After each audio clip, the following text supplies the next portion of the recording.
Hello, everybody, and welcome to another edition of Talking Wrestling TXN. It is Michael Fletcher alongside Anthony Floyer and Michael Bullock. We're just going to be doing the Wrestledream recap here tonight. So we're just going to dive right on in. We had four pre-show matches. Ring of Honor World Television title on the line. Brian Cage versus Atlas Jr. and Brian Cage won the match in 11 minutes. Anna Jay versus Harley Cameron. Anna Jay winning the match in 8 minutes and 20 seconds. The Acclaim going up against MXN Connection. And big surprise on this one, guys. Because Mansoor and Mason Ryan had a new I guess you could say a new manager, Rico Constantino. Yes, formerly from, of course, American Gladiators and from WWE fame of Billy and Chuck, if you remember that. If you go that far back during WWE days. But when it was all said and done, it was the Acclaim winning the match in 11 minutes and 25 seconds. Then we had an 8-man tag team fight that ended it as we had Orange Cassidy, Kyle O'Reilly, and the Outrunners. They went up against the Dark Order and the Premier Athletes, and it was the face team. Orange Cassidy, Kyle O'Reilly, and the Outrunners winning the match in 11 minutes and 30 seconds. Then we go into the main card. Starting it out with a one-on-one match, Jay White versus Hangman Adam Page. Jay White winning the match in 16 minutes and 20 seconds. Solid opener. Good matchup. You could say this was a 3.5-star bout. Look, the final sequence was very nicely done. Jay White hitting the Blade Runner after it looked like Hangman was going for the buckshot lariat and got caught into the Blade Runner. So the sequence looked amazing. There was really nothing more to say on that one. And Anthony Florio, it is yours. 16 minutes, you said? Yep, 16:20. Okay. This was about a 3.5 to 4-star match.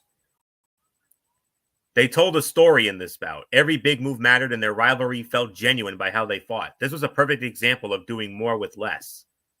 So I can honestly say it was outstanding from start to finish.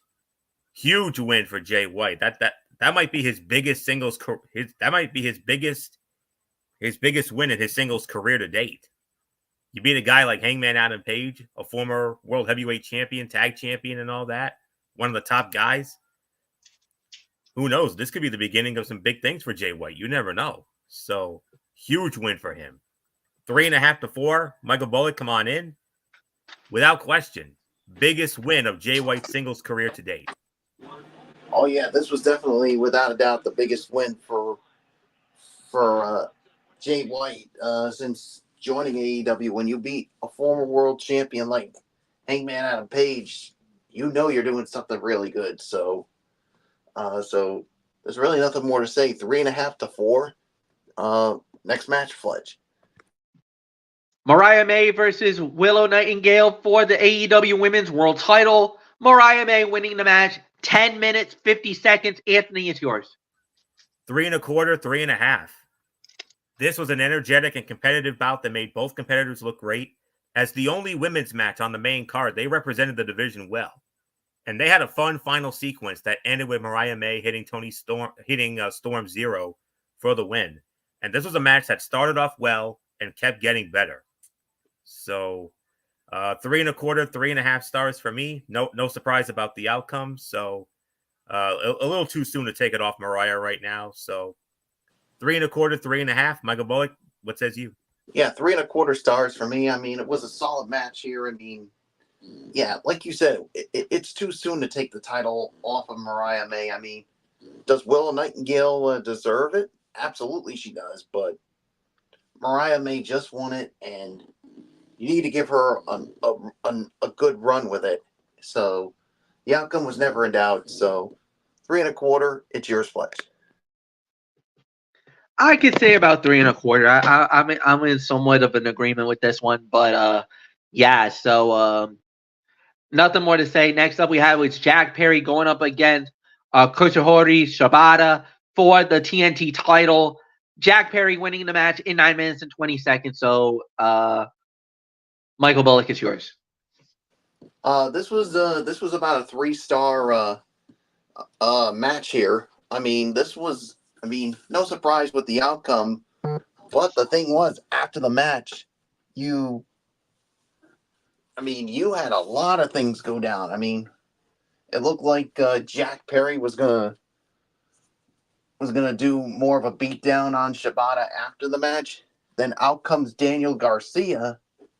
Looks like he had a little something to say. And then, of course, we had a return. MJF returning and had a little face to face with Daniel Garcia. And then let's just say we had another return, baby. Yeah, it was Adam Cole returning, and it looks like he's got some unfinished business with MJF, because let's just say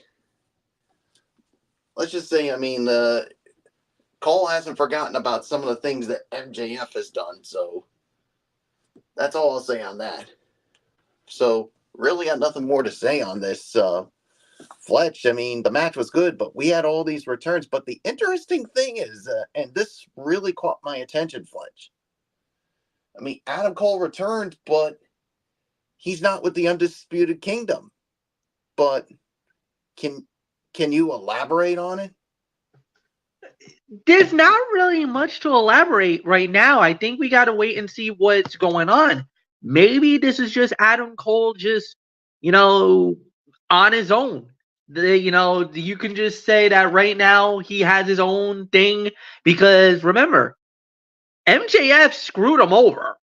And I think he probably feels like, I got a bone to pick with you. I'm not done with you yet.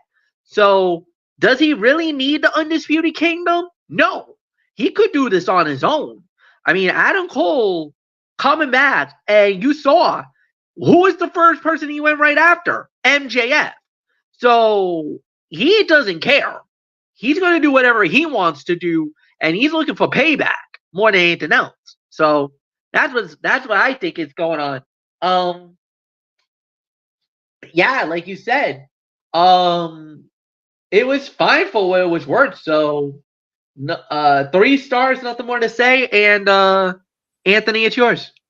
3 stars. While this was an enjoyable match, once the pace was established, it became slightly predictable. However, the way Perry won by countering Shibata's submission into a pin was an interesting conclusion. And Daniel Garcia made the save for Shibata during the post-match attack, quickly followed by MJF's return. And as MJF and Daniel Garcia had a standoff, Perry hit Garcia with his title and walked away. MJF seized the opportunity to attack his rival. Adam Cole's return came as MJF was preparing to end Garcia. He chased MJF out of the ring, posed for an excited crowd, helped Garcia up, and they shook hands. So, yeah, Bullock makes a great point. It's very interesting. And, we're definitely going to have to wait and see until like Wednesday night on Dynamite to see what happens with that. But this time the roles are reversed. We got MJF as the heel and Adam Cole as the babyface now, apparently. So the whole Undisputed Kingdom thing, we're going to have to keep an eye on that for sure. So we have more questions than answers, honestly. So we'll have to wait and see. So solid 3 stars. I could say by default the worst fight of the night, even though it wasn't remotely that bad. So, but this next match was anything but bad, if you know what I mean, MF.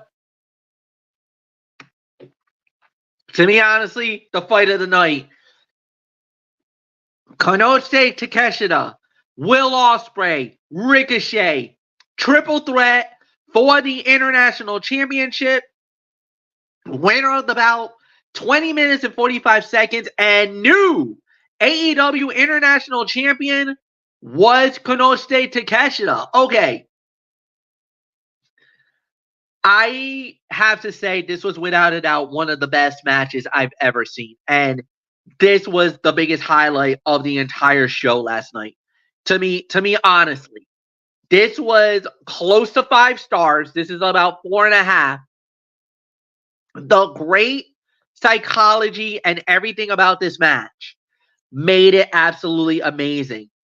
Because you have the Will Ospreay and Ricochet in a can you top this type battle, and Konosuke Takeshita is kind of the third guy, like hello, I'm also in this fight. And then there was some moments in the match where actually Takeshita looked better than both men in the ring. At the end, Takeshita gets the biggest win of his career, and more importantly, takes down and captures his first major championship in AEW. Konosuke Takeshita winning the international championship, his first ever championship, period, in wrestling. Never won a title in New Japan. Never won a title outside of the United States. This is his first title, period. So big ups for him to win it this way against two great quality wrestlers. Anthony Florio, this was an absolute spot fest. I know a lot of people loved it. There were some people who hated it because of the spot fest. But history made, unprecedented crowning. Yeah, Konosuke Takeshita maybe was the third wheel going into this fight, but walks out as the man and wins the international title. Well, he had a little help. Yeah, Kyle true. Fletcher. Yeah, screwing over his own buddy, you son of a... Yeah, we saw that coming, though. I mean, yeah, we did. Had a feeling it was going to happen at some point, and yeah, it wasn't a matter of if it was going to happen. It was just a matter of when. Right. Absolutely. If it wasn't for that, I honestly would have pulled the trigger and I would have given this 5 stars. But I'm going to bump it down to 4.5 to 4 3/4 of a star. This was the fight of the night. And Takeshita played an excellent base for the High Flyers and used his power to find ways to counter their offense. He helped make this feel completely different from Will Ospreay and Ricochet's singles match a few weeks ago. All 3 men brought everything they had and left it in the ring. Takeshita did a fantastic job standing out despite not having the same agility as his opponents. His power was on full display, and the other 2 sold for him beautifully. Too many cool things happened to recap all of them. You simply need to see this bout to fully appreciate it. This had everything plus a little more. And like I said, as Ospreay was preparing to take out Don Callis, Kyle Fletcher attacked him with the screwdriver, and then Takeshita with the running knee, got the pin and won the title. Fletcher then hit his former friend with the Tiger Driver to show that he had fully turned.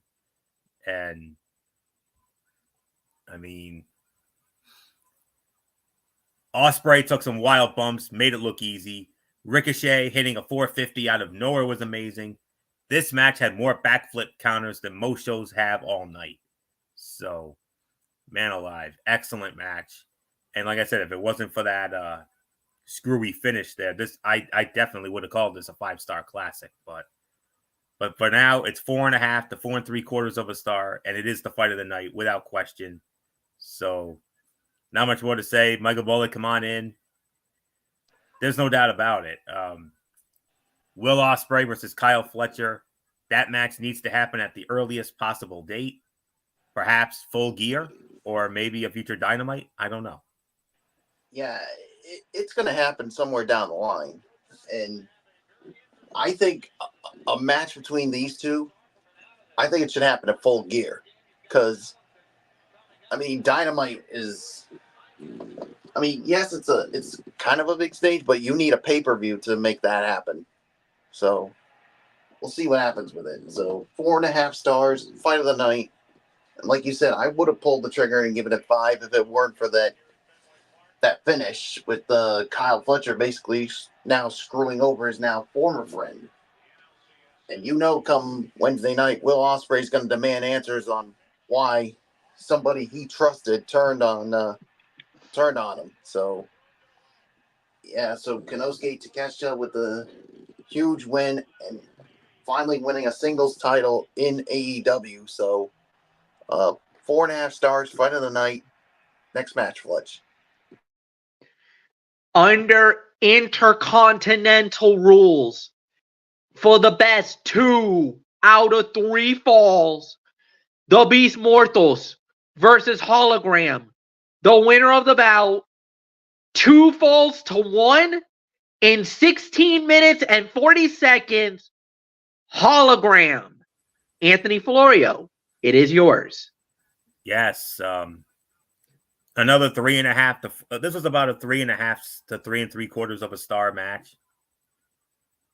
Hologram and Mortals are no strangers, but this was the biggest pay-per-view match for both men in AEW so far. 2 out of 3 falls bout, so they were pacing themselves instead of trying to pack as many spots as they could into a short time.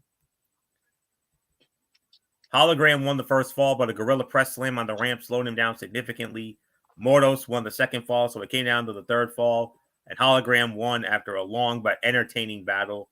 So, a few of the moves, I got to tell you what, a few moves look just a tad too rehearsed because you could easily see them helping each other. But other than that, 3.5 to 3 3/4 of a star. Very good match. And the legend of Hologram continues. He stays undefeated. No big surprise. So, not much more to say. Michael Bullock, your thoughts? Yeah, 3.5 stars on this one. I mean, yeah, the emergence of Hologram continues in his first pay-per-view since coming to AEW, and but yeah, great work by both competitors. I mean, so yeah, another 3.5 star match. So it's yours, Fletch. I'm in an agreement. 3.5 stars. I thought they did a really good job. Could have been better in certain elements, but I'm not too mad about it. I think they did a fine job. Next up we had was the AEW Tag Team titles on the line. The Young Bucks versus Private Party. Young Bucks wins the match 15 minutes and 50 seconds. Michael Bullock, it's yours. Again, this is like sort of the theme. Another 3.5 star match. I mean, we had another match before this, guys. We'll get into it, Anthony. We'll get into it. Okay. I know I went out of order. I'm not backing back. That's fine. That's fine. Yeah. You better not do that again, Florio, or I don't think you want to get on Fletch's bad side. So yeah. I realized the mistake until it was already too late. Like I said, I'm not backing. I'm not gonna go back. We're already starting to talk about it, and yeah, we can't back from it. So go ahead, Bullock. Tag team titles. And I was already starting to talk about it. No, you're good. We got you. You're good. Oh no, I'm just reminding you. So 3.5 stars. I mean, yeah. I mean, I'll tell you what. Private Party definitely gave the Young Bucks all they could handle, but in the end, the champs stay the champs. And I heard some rumors on the dirt sheet that there was some people in the IWC who felt like this should have been Private Party's time. So that's only from what I've heard. But to me, and this is only my opinion, I think this was the right move. I mean, look, someday they'll Private Party will be the champs, but at the end of the day, you still gotta keep the belts on the Young Bucks. So really got nothing more to say. It's yours, Fletch. I heard those same rumors, and I know where you're coming from, Michael Bullock. And you're absolutely right. You're actually right here. In one sense, yes, I think a lot of people feel like they should have crowned the new tag team champions.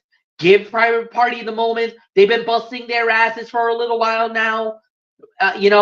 The Bucks really don't need the belts here, but I do get it. I think you got to build the story a little more, and I think right now this is probably the best way to do it.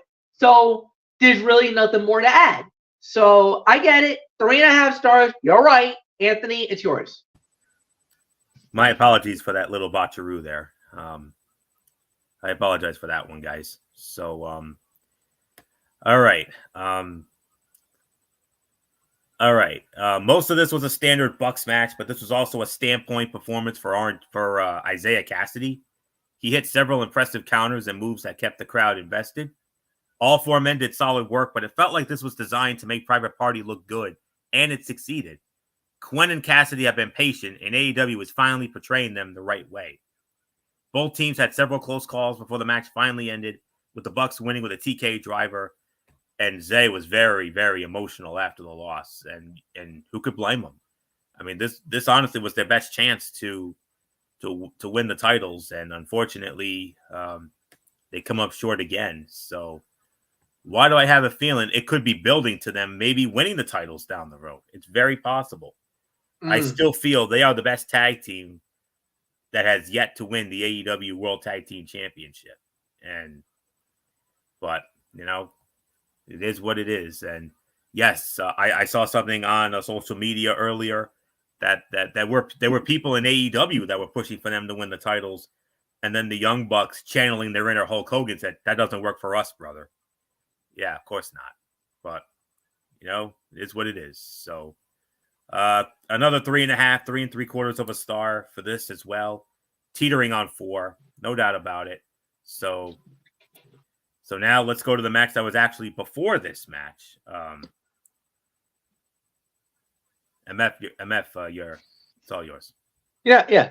The one match that we did kind of gloss over, that it was Darby Allin going 1-on-1 with Brody King. I apologize for glossing that over. Darby Allin winning the match in 12 minutes and 20 seconds.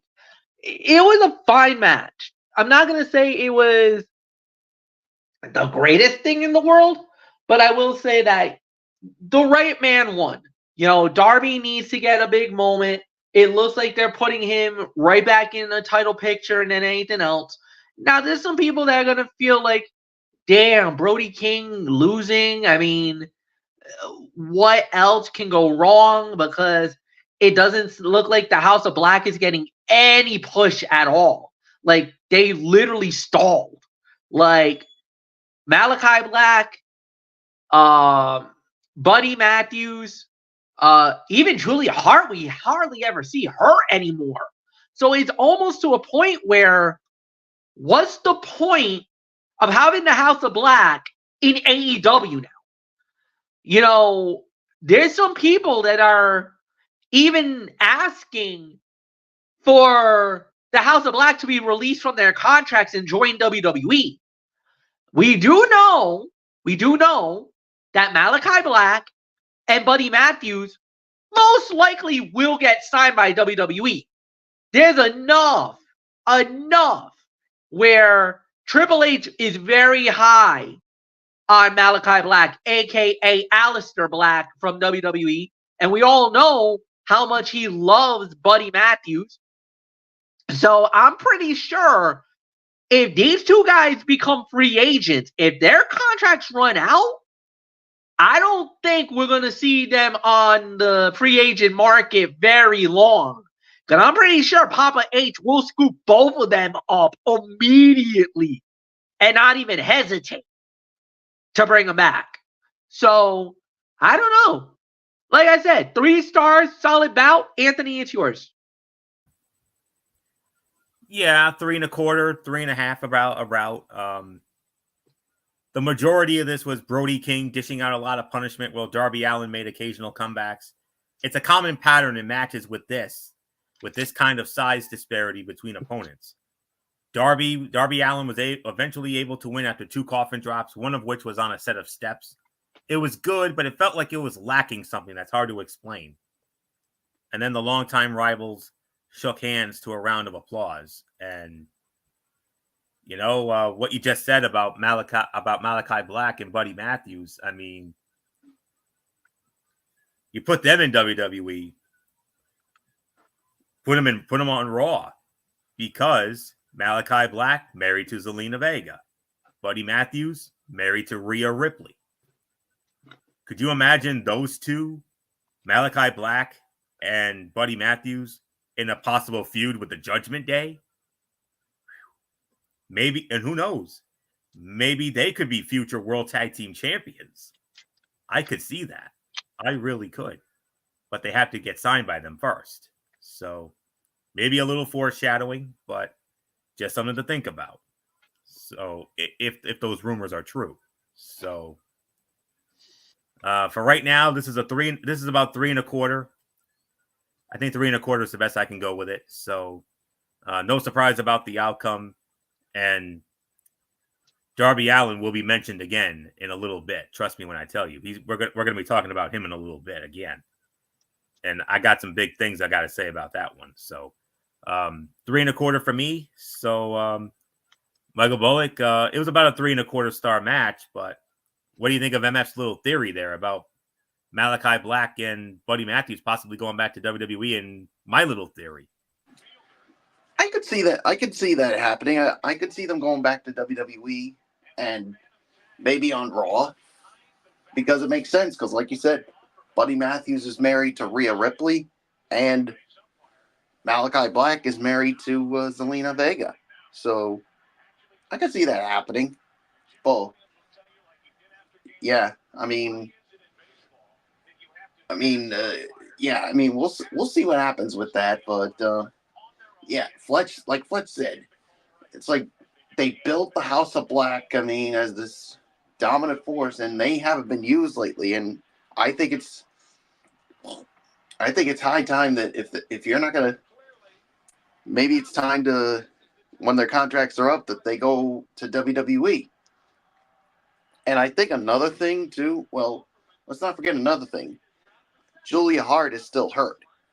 I mean, who knows when she's due to come back? So nothing else to say.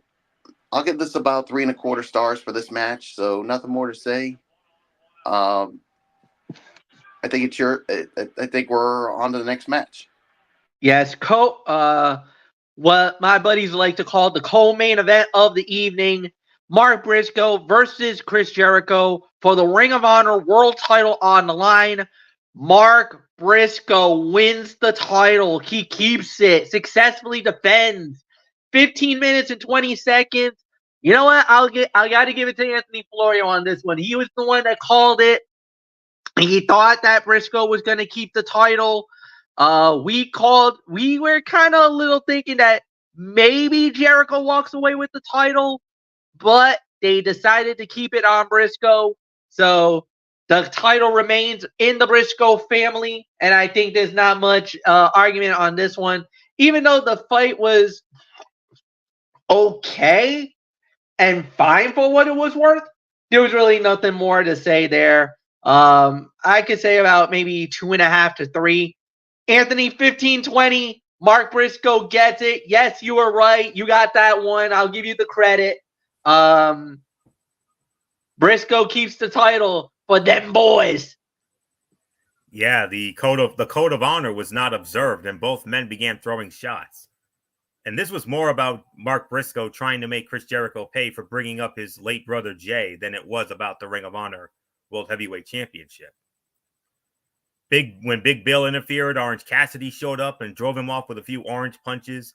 From that point, it was a fair bout until Brian Keith showed up and attacked Mark Briscoe, and then Rocky Romero drove the bad apple away right before Briscoe put the Ocho through a table.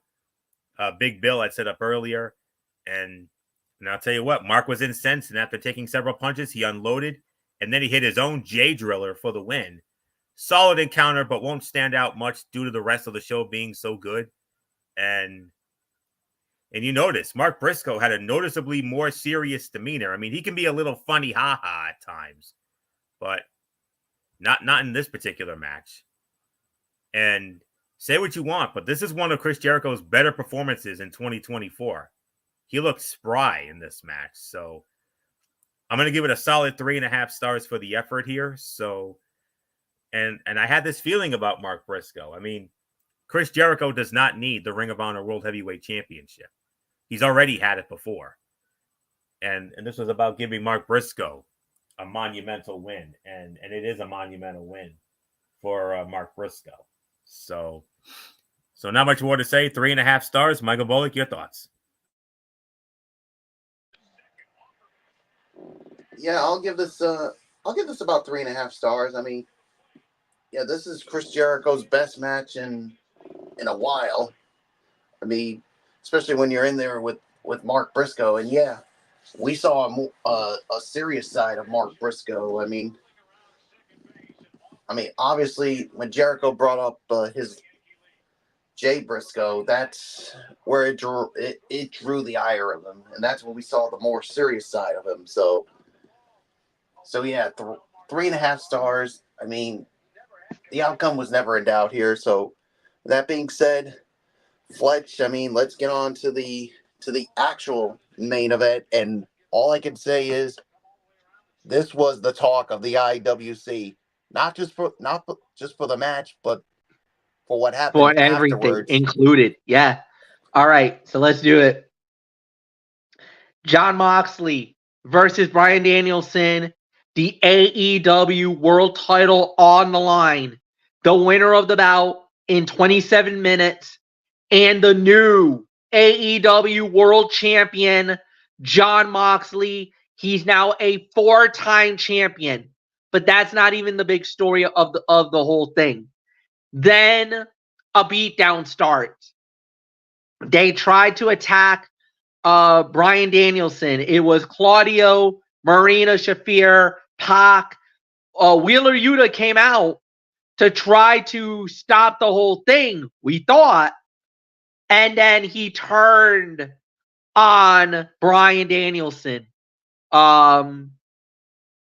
He tried to basically choke him out with that bag over the head, and it got really dicey. They had security. Darby Allin jumped in. Daniel Garcia tried to get involved. And then the entire AEW locker room peeled out into the ring. You're The forgetting one lasting other image thing, about Fletch. the whole thing. The lasting image that we had was did afterwards as well. Huh? What Claudio did afterwards, after the whole bag over the head. Yeah. He took a chair right to the he opened it and put it like right on the neck, and then he stomped on it with full everything force. he had and kept his Yeah. foot on it. So, I mean, Anthony Florio, that was insane. I mean, a lot of the fans are really pissed off. A lot of the fans are really fired up. A lot of people said that basically this ruined the entire pay-per-view for them. That particular moment undid everything that the pay-per-view had done up to that point. Because they said it was a great pay-per-view until that moment happened. And in many people's mind, it literally undid everything AEW did for that night. You took the words right out of my mouth, MF. You are absolutely right. I feel nobody feels this way more than I do. Bullock does too. Oh, I am too. And trust me, after Florio goes off, I'm gonna have some choice words for the booking. We all have some choice words, but let's try not to take too much time here because we don't want to keep MF here. So let's try to keep this as quickly as we possibly can, even though we do have quite a bit to say here. The main event started at roughly 11:20 p.m. Eastern time, so the crowd was showing signs of fatigue, but still looked excited for the match. Mox attacked Bryan as he was posing for his entrance. They brawled at ringside as the final countdown continued to play. Well, I thought that was a cool moment. Mox was as aggressive as we've ever seen him. He did an amazing job looking like he genuinely wanted to end Bryan Danielson's in-ring career by injuring him. Marina Shafir interfered several times whenever Mox could distract the referee. She also removed some of the padding at ringside to expose the concrete floor. While this was a great match, it was in no way a traditional bout. They tried to make this feel violent and personal instead of going for technical exchanges. Even Nigel McGuinness said he was split because Mox was being so dislikable. They tried to inject as much drama into this as possible while not trying to make the ending too obvious. Mox attacked Danielson, not to make him do it before hitting a pile driver and locking in a choke. And then once the referee decided that Bryan Danielson could no longer compete, Moxley was declared the winner and once again the new AEW World Heavyweight Champion. The way it ended felt a bit anticlimactic, but we all knew it was coming. Wheeler Yuta and Darby Allin came in and tried to even the odds, save Bryan from the beatdown. But Wheeler Yuta then turned on Darby Allin, took him out. Mox handed Yuta the plastic bag, and he suffocated Bryan Danielson with it. Darby Allin was duct taped to the ropes and forced to watch Claudio Castagnoli crush Bryan Danielson's neck in a chair. And then more people finally showed up to drive Moxley's crew away. And whoever had the idea to pair Moxley with Marina Shafir, well done. And the song continuing to play made for a fun moment, even though it didn't make any sense. But it made for a personal fun moment for me because that's one of my favorite songs. MF, that's one of our favorite songs, rather. Mox biting Danielson's back was unexpected. And the commentators did a good job of making the ending feel legit. And Excalibur, the great Excalibur, did something that I honestly never thought I'd ever hear and see out of him. Excalibur was in tears. He was crying, guys. Excalibur was crying as Danielson was being helped. I don't blame him. A lot of people were too. Jim Ross was pissed, of course. But a great match, yes. It was the second best fight of the night. This was 4.25, teetering on 4.5 stars. Yes. But a lot of questions. And the first is, why in the world would they take the World Heavyweight Championship and put it in a black bag? They just put it in a bag and walked off. I honestly don't know what that's about. But all right. Michael Bullock and I, we had a little chat earlier today, talking about this. And you want to know the reason why WWE is on the rise and AEW is on the decline. It's because of the fact that Tony Khan is becoming Vince McMahon 2.0. It's simple as that. The only difference is he doesn't have any scandals yet, anyways. But ever since his daddy gave him the checkbook, Tony Khan has proven that he is beyond clueless and has no idea how to run a wrestling company. Triple H, on the other hand, most assuredly has an idea on how to run a company. Why do you think WWE is having the most successful year they've ever had? The most successful calendar year. Record after record after record after record. They're setting records with each new event. Over 60 sellouts this year, including here when we were there for that. When we were there about a couple months ago. I mean,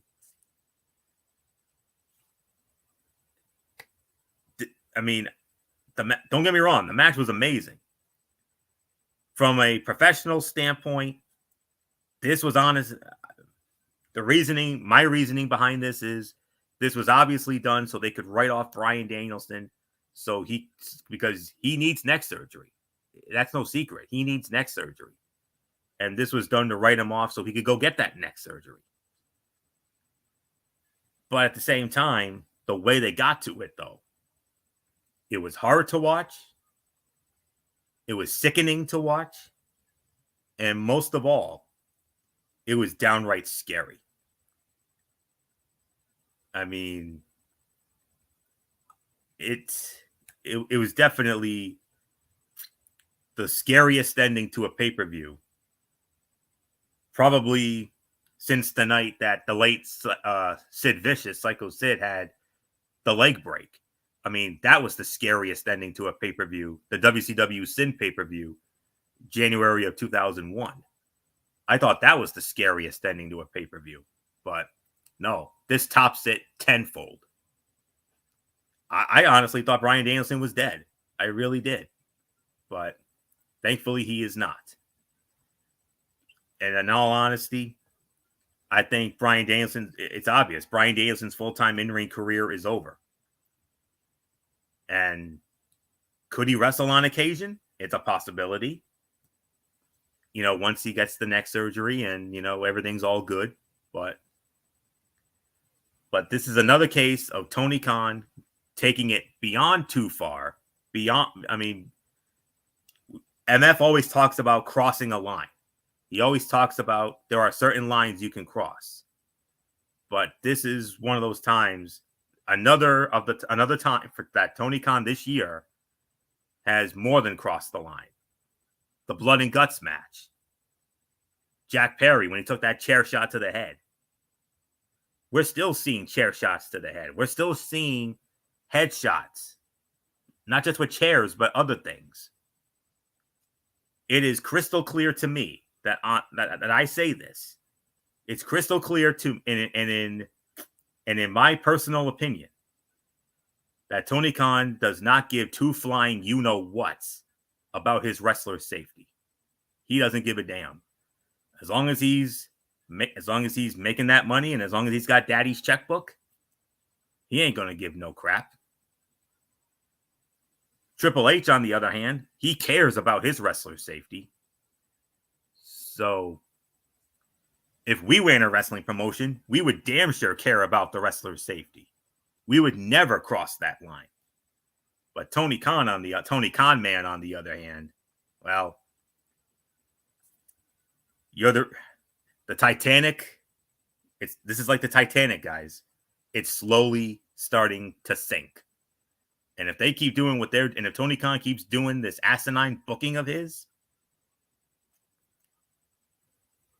it's not going to be, it's only going to be a matter of time before AEW has the same fate as WCW. That once that Titanic hits the iceberg, down it goes. WCW we never heard of WCW again, and we will never hear of AEW again. What a difference 3 years makes, guys. 3 years ago, we were talking about AEW being on the rise, WWE being on the decline because, Vince McMahon was running WWE literally into the ground because of his god-awful booking.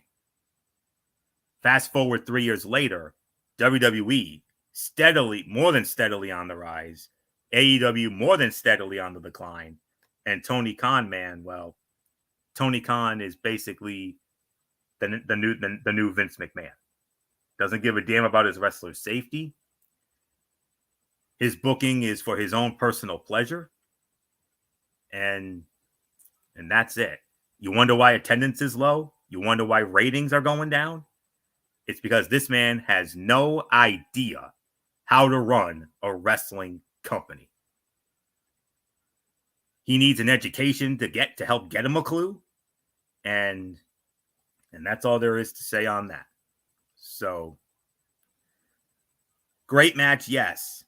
But that ending was far and away the worst and scariest ending to a pay-per-view. It's no longer the Sid leg break. No. This is far, far worse than what happened to Sid January of 2001. So, Tony Khan, my message to you is simply this. Wake up. Stop with this asinine booking of yours. And the more you do it, the more better you're gonna make WWE even more better than your company already is. You don't have a damn clue to how to run a wrestling company, and if you keep it up, well, we're gonna keep bringing this at you. Truth hurts. Too bad, so sad. So, but to Bryan Danielson, if this is obviously the end of his career, and all we can say here is, on behalf of all of us at Talking Wrestling TXN, to Bryan Danielson, thank you for the memories, thank you for the inspiration, and most of all, thank you for Bryan Danielson. Yes, yes, yes. 4.25, 4.5 stars. Michael Bullock, how do you follow what I just said? My gosh. I don't know how I even do it, but I'm going to try my best. But yeah, 4.25, 4.5 for the match. But what happened afterwards, I mean, it was one of the most disgusting and one of the most scariest endings I've ever seen to a pay-per-view. I mean, I get you're trying to write off Bryan Danielson because he needs neck surgery. But they could have done a better job. They could have done a better job with this. I mean, but once again, Tony Khan being the most incompetent con man decides, no, I'm going to send a message and say I'm willing to push the lengths that WWE won't do. But the thing is, WWE, they do it, but they draw a fine line when it comes to, and that's why WWE is in a better place and why they're on the rise. But Tony Khan clearly doesn't give two shits about his wrestlers. I mean, he doesn't give. I mean, we see it with the chair shots for Gus, chair shots to the head, and now this whole thing. He obviously doesn't care about it. It's like, hey, as long as I'm making money, I don't care about what happens with my wrestlers. As long as I'm making the dollar bills, that doesn't matter to me. He is becoming Vince McMahon 2.0. And the thing is, Tony Khan, you are an absolute piece of shit. And when are you going to wake the F up and stop with this whole booking nonsense that you've been doing lately? That is why your company's on the decline. Heck, come on, guys. Have you seen the pictures on social media of some of the arenas where they have their events? Practically almost half empty, like not 3/4 empty. Yes. Yeah.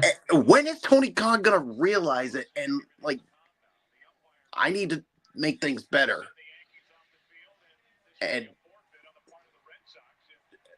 yeah, I mean, you heard Excalibur crying. I mean, when was the last time you heard a commentator cry?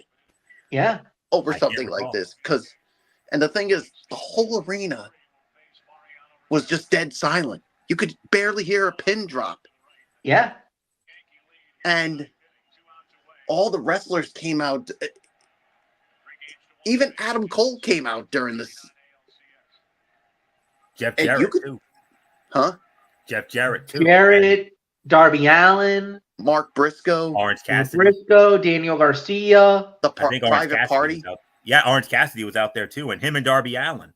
And I think they're setting it up for Darby Allin to possibly be the savior when it comes to AEW. And one other message I forgot to mention that just crossed my mind. AEW Collision is going to be coming here on November 7th, and I'm telling you right now, I ain't wasting my goddamn money for it. No way. Yeah, no chance in hell. I ain't gonna waste my money on this. We were thinking about it. But after we're going after what happened last night. Nope. Sorry, not gonna waste my money on this. Yeah, I mean, Tony Khan's gonna book shit like this again. And come on, we know he's gonna do it because he doesn't give a damn what we say. And if he continues being like this, AEW is gonna have the same fate that WCW had, and they are gonna go out of business. And I feel bad for the wrestlers. Yeah. And it's just sad.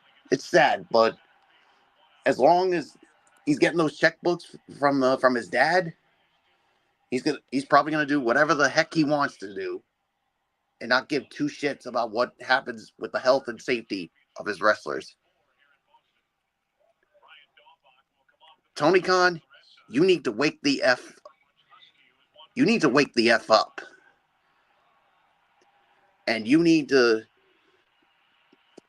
stop letting the inmates run the damn asylum, and you need to put the health and safety of your wrestlers first.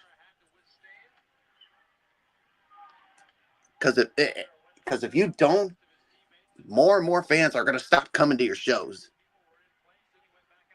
And I'm with you, Fletch. I agree with what everyone said. I mean, the event was good, but the ending just really sucked the life out of the pay-per-view. And I don't know what else is there to say. I mean, Tony Khan, I'm going to say it again. You need to wake the F up. Stop letting the inmates run the damn asylum and protect the health and safety of your wrestlers. And you need to be better with your booking. Plain and simple. I really don't know what else is there to say, man. This just really upsets me. Fletch, I'm sure when you saw this, you wanted to go Cerebral Viper mode on Tony Khan. I think enough people did. I don't think I really needed to say any more. I think enough people flipped out. Enough people kind of went nuts over the whole thing. And it was, like you said, a lot of people were not happy with it. I heard from RJ from NY, he flipped out. I know everybody was like, normally we're, about the quote unquote gentleman's agreement. I don't give a F. Derek Ferrera went off on AEW. He went after Tony Khan. He basically called him out for all of the stuff that went down and basically said exactly what you and Anthony Floyer has been saying, Michael Bullock, that you don't give a shit about the company. You don't give a shit about your fans. And this is why you guys are getting your asses beat by WWE. And that was Ferrera's words. It is definitely Derek Ferrera's words. You can go to his site. I think it's Yankee Mad Dog Messiah on YouTube, and he says it word by word. I'm not feeding any more information that's not already out there in the ether, folks. So anybody who's like, "Oh, I'm talking," no, I'm using his direct words, his direct quotes that he said on his own podcast on YouTube, that I am saying that he is saying this. That's what I'm saying. So, and I'll also say this, Fletch. If there are any AEW marks out there who even dare try to defend the ending of this, you aren't. He ripped the AEW marks. He's been ripping the AEW marks because they've been going after him lately. They actually called him a sellout. I'm basically saying wait. They are calling Derek Ferrera a sellout. They are calling him a kiss ass. They are saying he's telling the truth. Huh? Derek's telling the truth. Yeah. He's telling the freaking truth. And yet they're coming after him? Yes. Because they're calling him a sellout. Because they're like, you were the biggest hater of WWE. You were the biggest hater about WWE and its company. You were the biggest proponent. You were the biggest rah-rah cheerleader for AEW. And now you're turning your back on AEW? And now you're betraying AEW because Triple H is now running the company? Where the bleep were you when all this was happening? And Ferrera's like, wait a minute. I have been very truthful the whole way through. I've been this and that and blah, blah, blah, blah, blah. Trust me. There's been a few fans that have been coming after us about how critical we've been lately about AEW. Here's the thing. I don't give a damn. Exactly. I don't care what you think. I don't give a shit either. AEW marks. I don't give a damn. AEW stands. You think this is professional wrestling. If you don't like what we say, turn us off. That's what I say. Wrestling fans. Truth And hurts. it's not just WWE. It's not just AEW. It's also Ring of Honor, AAA, New Japan. Japan Pro Wrestling. All those things. We're professional wrestling fans. Real. But it's funny because it's so funny how Ferreira says something, I say something, we like all four of us say something that's absolutely lock and step. And trust me, I bet you anything he does see our content. Just as much as I'll openly admit, I take a glimmer once in a while. I go to his page. I watch what he does. I see what he says. Just, on the offset. But for once, and this is probably the first time in about maybe 3 years where his opinion about something and our opinion about something is actually lock and step. Very rare does that ever happen. 9 times out of 10, we're going at each other.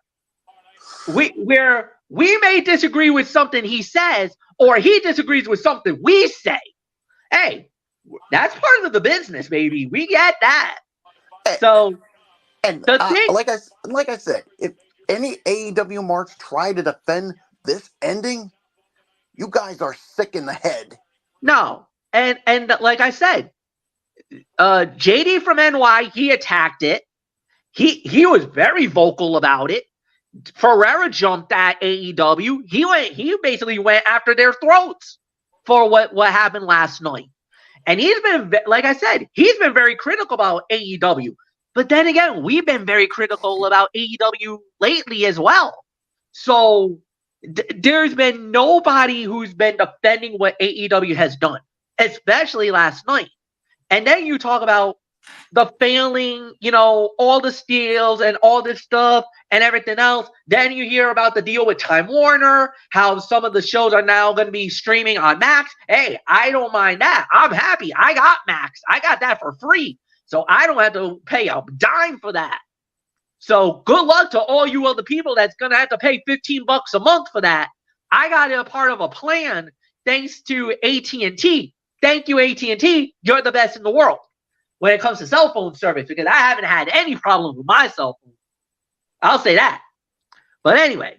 But yeah, it's just it's a bad look for AEW right now. It is. And the thing is, look. And if Tony Khan doesn't wake up. The one thing I heard that shocked me was that Bryan Danielson wanted Jon Moxley to win the title.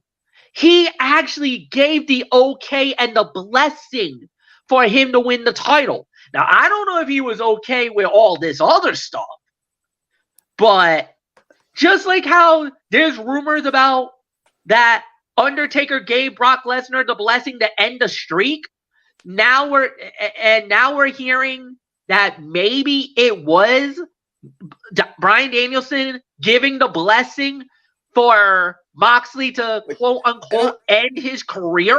And I'm okay with that. With that. And that's what I'm gonna say. I think we're cool with that.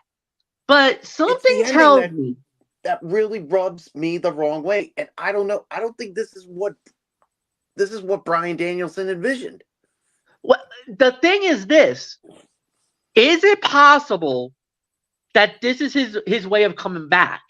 Remember how he was like, oh, if I lose the match, I'm gonna, that I might retire and this and that.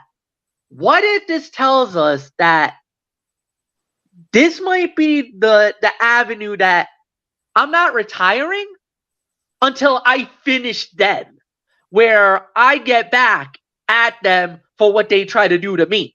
Because that's the sentiment I'm getting now, is that he lost the fight. Yeah, I don't think he cares about losing the title. That's fine, whatever.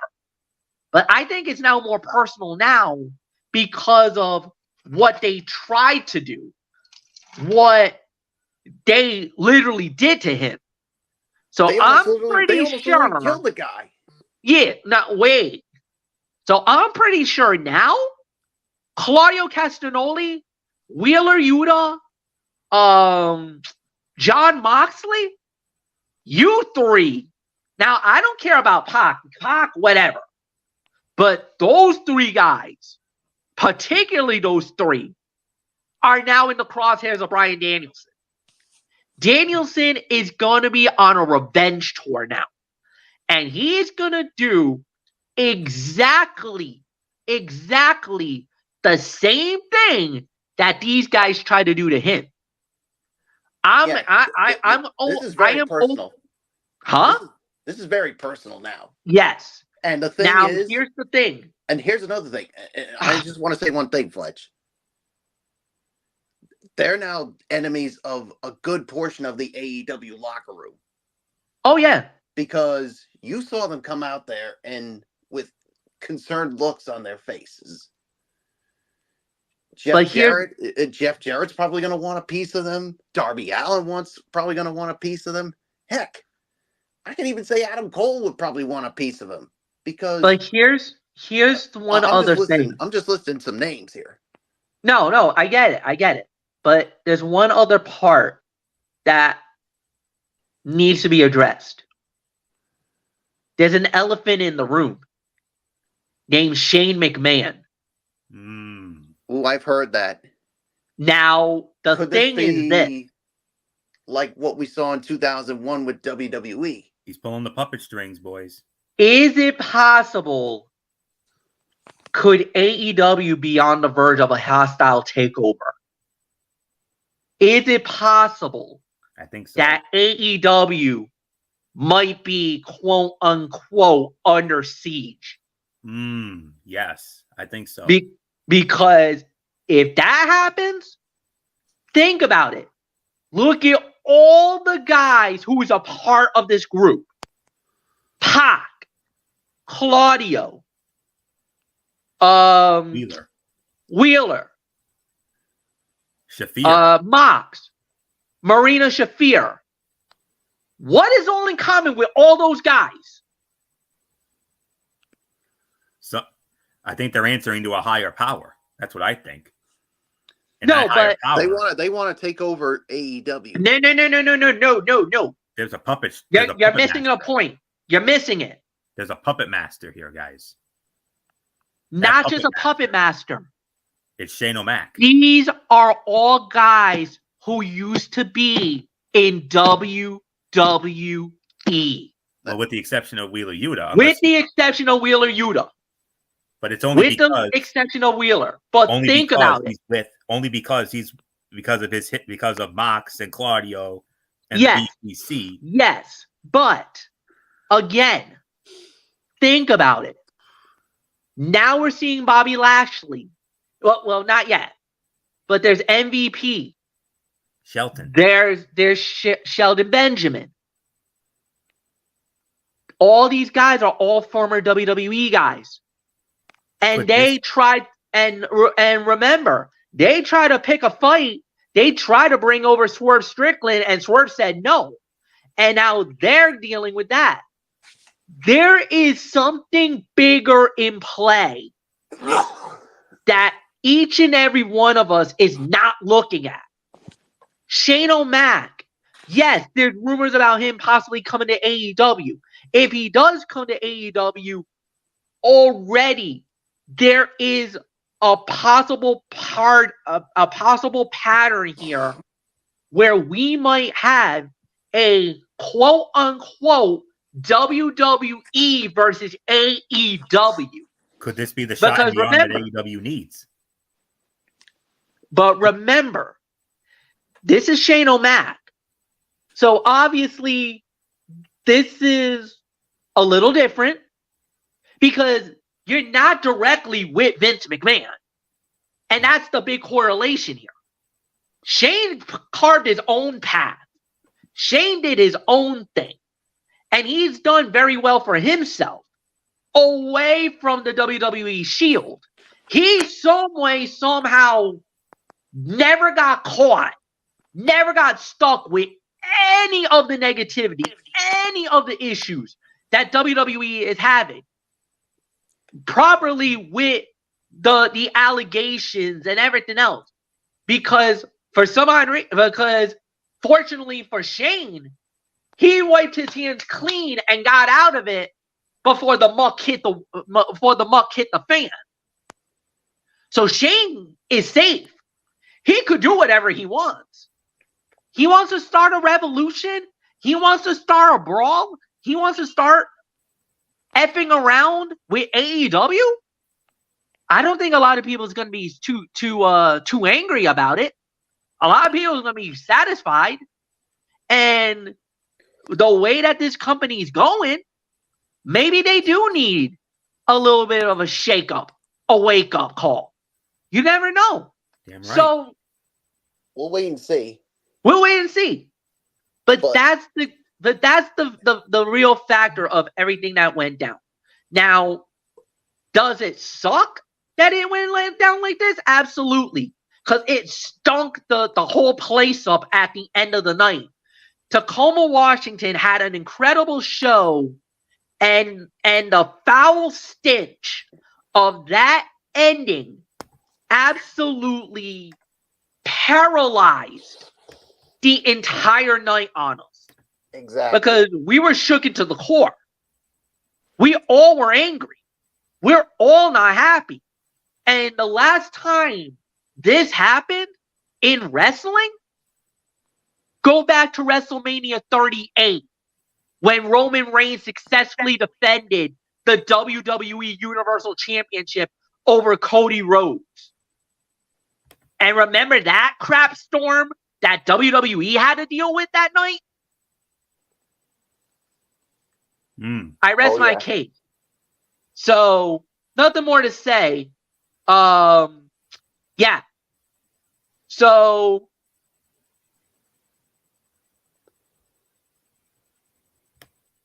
overall review, 7 out of 10. Nothing more to say. Anthony, it's yours. Yeah.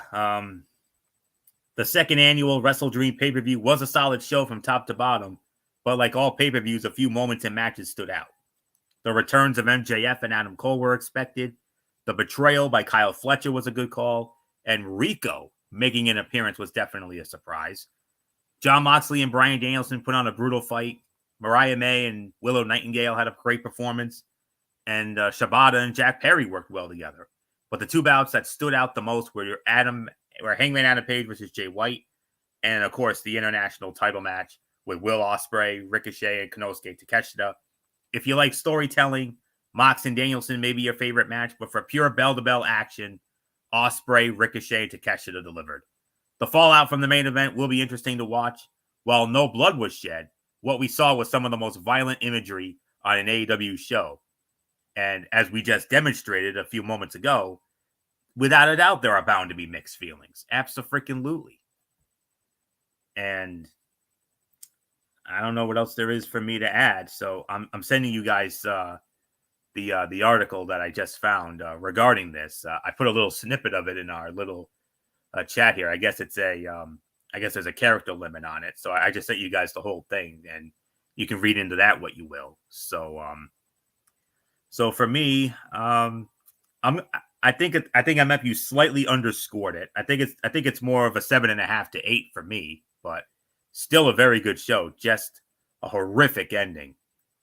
And everything that MF said, if it goes down the way MF thinks it will, this could end up being the shot in the arm that AEW needs to finally get back to where they were 2-3 years ago. So we'll wait and see on that. 7.5 to 8 out of 10 for me. Nothing left to say except take us home, Bullock. The question is, Florio, what rating were you going to give it before the ending? Oh, gosh. I don't know. I really don't know. I was actually going to give this an 8 out of 10. But this ending really rubbed me the wrong way, and I have to punish it. It's a 7 out of 10 for me. I mean, you pretty much said everything.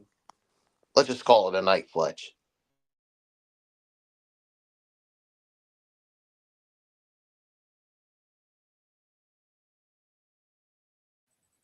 MF, are you there?